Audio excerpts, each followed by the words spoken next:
Welcome to OCA, a special podcast for special people.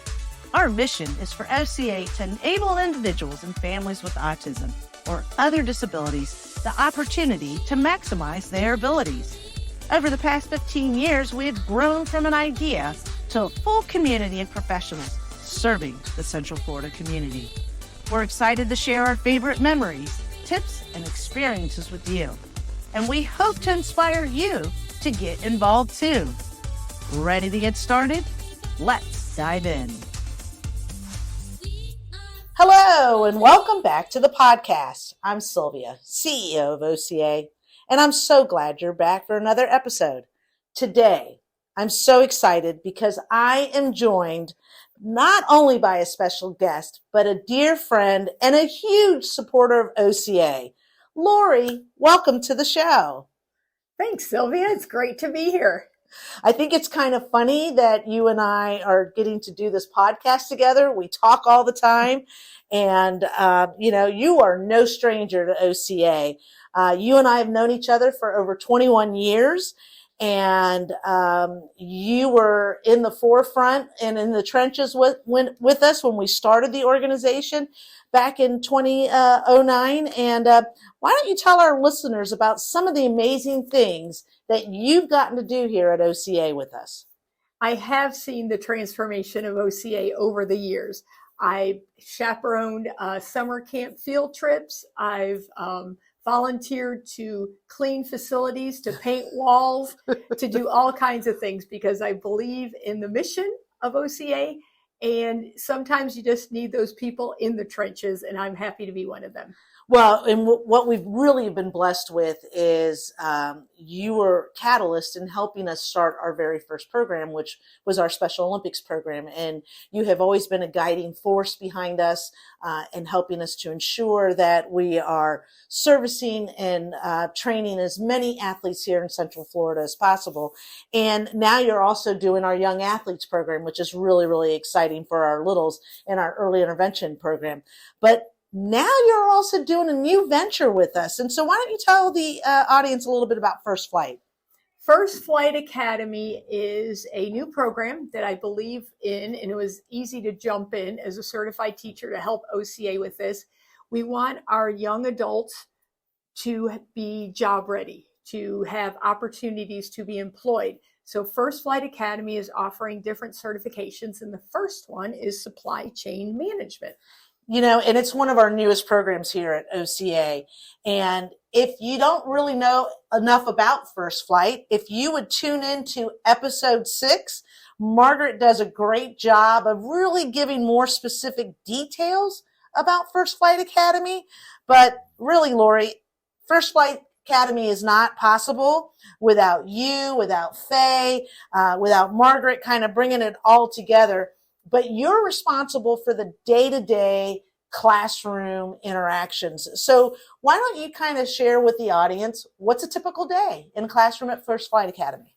I love the way First Flight Academy is. It's 2.5 hours, and we break it up into about 30-minute increments. We do some subject area learning, take a break, go back to the subject area. Then we have physical activity every day. It's very important for any person to be employed, to be physically healthy, mentally healthy. So moving every day is beneficial.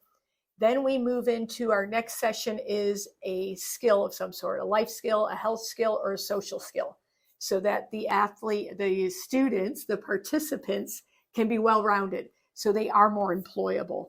And then we end the day with a wrap-up question and answers. We do wellness checks throughout the day. It's really a wonderful small group setting, so I feel everybody can be successful. And so what are some of your teaching strategies that you incorporate in your day? Because you have such varying abilities within your program. And so how are you able to effectively teach to the masses? So that's a really good question. And it's been fun because I've had to be creative. But one thing that's kind of funny, because I'm not super artistic creative, I draw a lot of the processes on the board, on a whiteboard. I use different colors. I also give out vocabulary lists. So as we're learning the new vocabulary for this supply chain management certification, that the participants can learn the words. I draw the pictures. We laugh about my pictures. We interact in the classroom. We stand up and we role play. We have taken field trips, walking field trips, to see supply chain in stores nearby. So it's been a great venture to teach with lots of different modalities, lots of visuals. Well, and I think it just reiterates the philosophy here at OCA. Education never ends. And so we are constantly ensuring that our participants have those educational opportunities. But the same thing happens to all of us as staff members, right?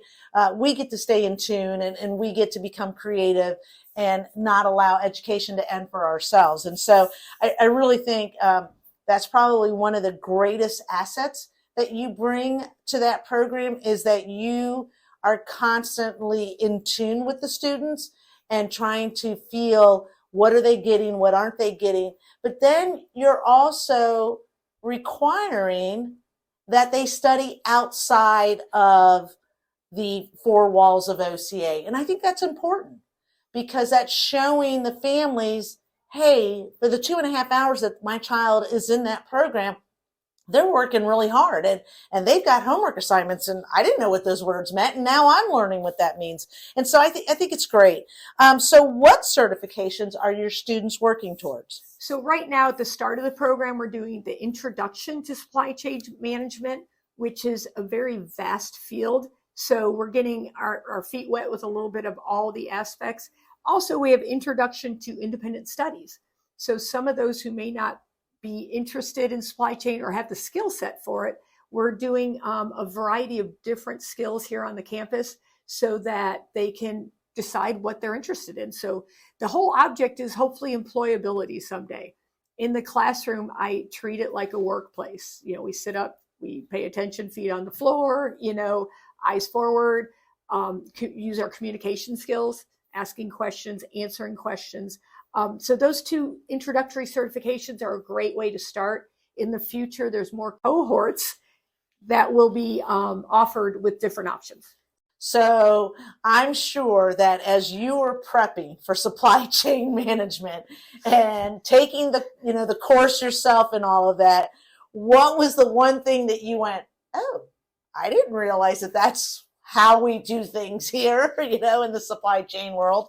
Well, there's probably more than one, but the first one was pronunciating all of the words. There's a lot of words in supply chain management, and to make sure I was saying them correctly, I use talk to text on my computer to teach me, so I make sure I was saying them correctly. So again, here it goes. Education never ends, right? And even as an instructor, we're constantly having to make sure that we know the material that we're going to be teaching our participants and our students. So what's been the favorite memory that you've done with the participants in the program?